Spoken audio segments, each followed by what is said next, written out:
எஜமானன் நீங்க தானே, என் எஜமானன் நீங்க தானே, எஜமானன் நீங்க தானே, என் எஜமானன் நீங்க தானே. ஆண்டவராகிய இயேசு கிறிஸ்துவின் நாமத்தினாலே உங்கள் அனைவருக்கும் 2340வது காலை மன்னா செய்தியின் மூலமாக உங்களை சந்திப்பதில் மிக்க மகிழ்ச்சி அடைகிறேன். தேவனாகிய கர்த்தர் கிருபையாய் ஒரு புதிய நாளை தந்திருக்கிறார். அவருக்கு மகிமை உண்டாகட்டும். உங்கள் காரியமெல்லாம் ஜெபத்தோடு தேவ சித்தத்தின்படி செய்யப்பட கடவதாக என்று சொல்லி வாழ்த்துகிறேன். தொடர்ந்து இந்த காலை மன்னா ஊழியங்களுக்காக ஜெபித்துக் கொள்ளுங்கள். தேவன் நம்மோடு கூட பேசுவதற்கு இதை ஒரு சேனலாய் பயன்படுத்தி வருகிறார். அநேகர் கேட்டு ஆசீர்வதிக்கப்படுகிறீர்கள். எங்களுக்கு தெரிவிக்கிறது மிகுந்த ஆசீர்வாதத்தை உண்டு பண்ணுகிறது. இன்னும் இந்த ஊழியத்தை உற்சாகமாக செய்ய வேண்டிய விருப்பம் வாஞ்சை எங்களுக்கு உண்டாகிறது. எனவே காலை மன்னா ஊழியங்களுக்காக ஜெபிக்கும்படி கேட்கிறேன். இந்த காலை மன்னா ஆதாரத்துக்காக எடுத்துக்கொண்ட வேத வசனம் யோபின் புஸ்தகம் 19ஆம் அதிகாரம் 25வது வசனம். என் மீட்பர் உயிரோடு இருக்கிறார் என்றும் அவர் கடைசி நாளில் பூமியின் மேல் நிற்பார் என்றும் நான் அறிந்திருக்கிறேன்.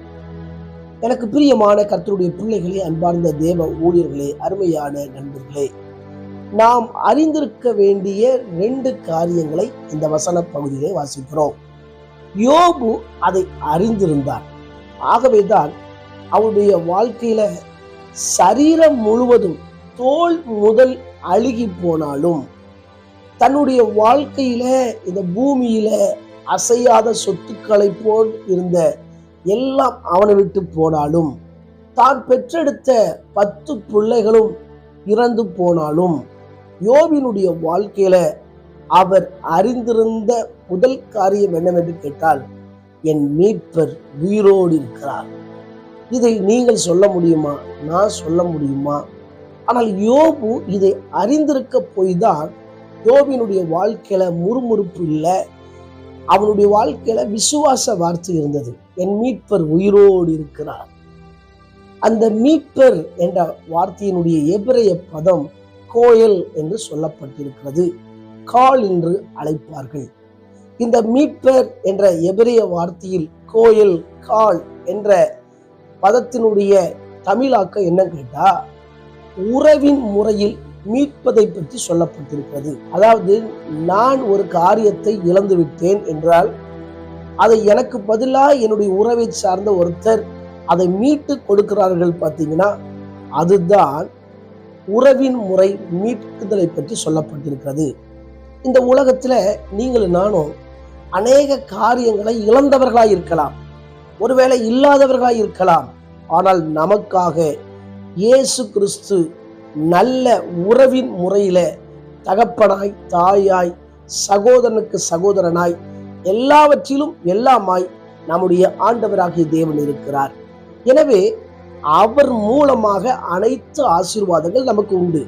ஆகவேதான் யோபினுடைய வாழ்க்கையில எல்லாம் இழந்த போதிலும் ஆண்டவராகிய தேவன் அவருக்கு எல்லாவற்றையும் 2 மடங்காக கொடுத்தார். எனவே அவர் அறிந்திருந்தது போல நீங்களும் நானும் அறிந்திருக்க வேண்டும், என்னுடைய மீட்பர் உயிரோடு இருக்கிறார். 2வது என்னன்னா, இந்த பூமியில கடைசி நாளில அவர் வந்து நிற்பார் என்று சொல்லி நம்முடைய வாழ்க்கையில ஒரு விசுவாசமான வார்த்தை இருக்க வேண்டும். நாம் அறிந்திருக்க வேண்டிய சத்தியங்களில் ஒன்று என்னன்னா, தேவன் சீக்கிரம் வரப்போகிறார். அவர் இந்த பூமியில வந்து நிற்க போகிறார்.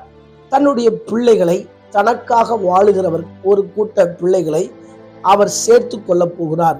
எனவே இந்த 2 மாறாத உண்மைகள் நம்முடைய வாழ்க்கையில நிறைந்திருக்க வேண்டும். ஆகவே நம்முடைய வாழ்க்கையில இதை மையமாய் வைத்து செயல்பட வேண்டும். பழைய ஏற்பாட்டு நாட்களிலே பழைய பரிசுத்தவான்கள் இந்த பூமியில் உள்ள பொருட்கள் மீது, இந்த பூமியின் மேல ஆசை வைத்து வாழாமல் அவர்கள் பரலோக நம்பிக்கையோடு வாழ்ந்தார்கள்.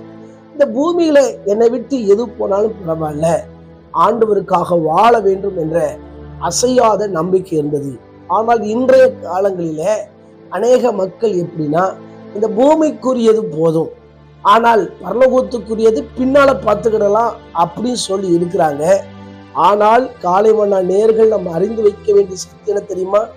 இந்த பூமியில் உள்ளவைகள் அல்ல, மேலானவைகளை நாட வேண்டும்.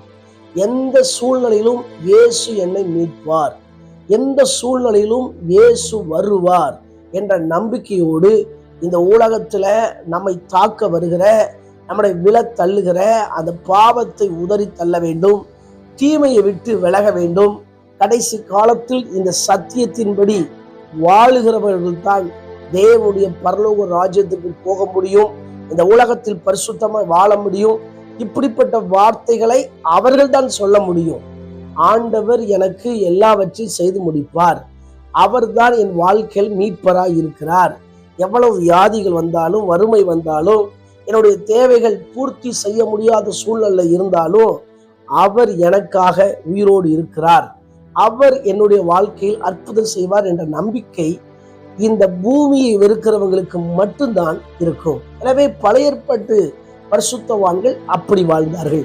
இன்றைக்கு நீங்கள் நானும் எப்படி வாழ வேண்டும் என்பதை இந்த யோபின் புஸ்தகத்திலிருந்து சத்தியத்தை அறிந்து கொண்டிருக்கிறோம். எனவே நாம் இந்த வசனத்தின்படி வாழ்வோம். நம்பிக்கை இருக்கட்டும், என் மீட்பர் உயிரோடு இருக்கிறார். நீங்க சொல்லணும், இந்த நாள்ல 5 முறையாவது சொல்லணும், என் மீட்பர் உயிரோடு இருக்கிறார், என் மீட்பர் உயிரோடு இருக்கிறார், அவர் கடைசி நாளில் வந்து நிற்பார் என்பதை நான் அறிந்திருக்கிறேன் என்று சொல்லி நீங்க சொல்லி பாருங்க. கர்த்தர் நிச்சயமாய் உங்கள் வாயின் வார்த்தையை கனப்படுத்தி உங்களை ஆசீர்வதிப்பார்.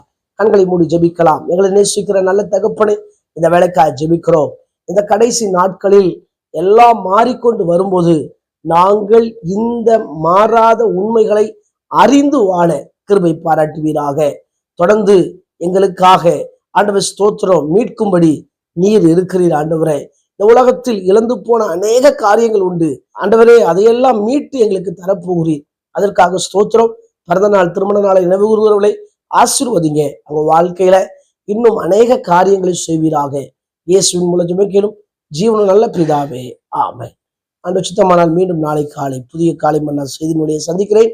அதுவரை தேவ கிருபை தாங்குவதாக. மாரநாதா, இயேசு வருகிறார். ஆயத்தமாகவும் அனைவரை ஆயத்தப்படுத்துவோம். ஆமென். அல்லேலூயா. உங்களின் சேவை செய்வே